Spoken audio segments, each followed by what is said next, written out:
Tensions between Israel and Hezbollah have escalated dramatically in recent days. The focal point of this escalation was an Israeli airstrike that targeted a suburb of Beirut. This attack marked the first time Israel has struck the Lebanese capital since the fragile ceasefire of late 2024. The target was a building in the Hadath neighborhood. Israel claims this building was a Hezbollah facility. Worryingly, the building was located near two schools. The Israeli military issued an evacuation warning prior to the strike. This warning led to panicked evacuations of schools and residences in the area. Lebanon's education ministry responded swiftly. They ordered the closure of schools in the vicinity of the suspected Hezbollah facility. This event underscores the ever-present danger faced by civilians living in the region.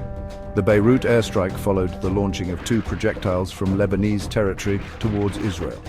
One projectile was intercepted by Israeli defense systems. The second projectile landed within Lebanon. Hezbollah has denied any responsibility for these launches. The group reaffirmed its commitment to the ceasefire agreement. However, Israel remains skeptical of Hezbollah's claims. The Lebanese army has launched an investigation into the origin of the projectile launches. They are focusing their search on a site in the Nabatia area. This investigation is crucial to determine the sequence of events that led to the Israeli airstrike on Beirut. It is also important for holding the responsible party accountable for the breach of the ceasefire.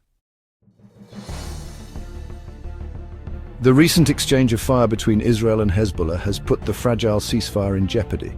This agreement, brokered in late 2024, brought a period of relative calm to the region. However, the latest events demonstrate how quickly the situation can deteriorate. The ceasefire has been tested repeatedly in recent months. The Beirut airstrike was not an isolated incident. It followed a series of Israeli airstrikes in southern Lebanon the previous week. These strikes were the most extensive since the ceasefire was enacted. The strikes killed 7 people and wounded 40 others. The targets were located in southern and eastern Lebanon. Israel claims these were Hezbollah positions. Hezbollah, for its part, insists that it remains committed to the ceasefire. The group denies any involvement in the rocket fire that prompted the Israeli retaliation. However, Israel remains unconvinced. Israeli Defense Minister Israel Katz has issued a stern warning. He holds the Lebanese government responsible for upholding the ceasefire. Katz cautioned that a lack of calm in northern Israel will be met with a reciprocal lack of calm in Beirut.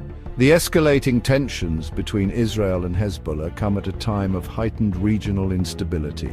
The conflict in Gaza continues to rage. The United States has intensified its military operations against the Houthis in Yemen. These overlapping conflicts create a volatile mix in the region. They threaten to ignite a wider conflagration. The international community is watching the situation closely. As tensions flare in the north, the humanitarian crisis in Gaza continues to worsen. The UN World Food Programme has issued a dire warning. Food stocks in Gaza are dwindling rapidly. There are only enough supplies to last for another 2 weeks. The situation is exacerbated by border closures. These closures have prevented the resupply of essential goods for over 3 weeks. The UN has also been directly impacted by the ongoing violence. On March 19th, a UN guest house in Gaza was struck, resulting in casualties. The UN attributes this attack to Israeli tank fire. Israel denies responsibility. Following the attack, the UN made the difficult decision to reduce its staff presence in Gaza by 1/3. This reduction was implemented due to heightened safety concerns for UN personnel. The reduction in UN staff will have a significant impact on the organization's ability to deliver aid to those in need. The UN plays a vital role in providing food, water and medical supplies to the besieged population of Gaza. The organization has called for an immediate ceasefire and a lifting of the blockade.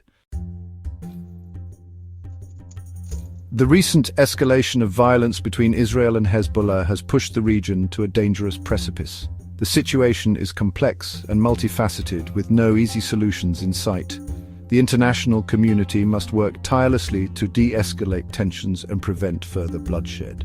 The fragile ceasefire must be salvaged. The humanitarian crisis in Gaza cannot be ignored. The international community must pressure all parties to allow the free flow of humanitarian aid. The people of Gaza have endured unimaginable suffering. They deserve a future free from violence and deprivation. The path to peace in the region will be long and arduous.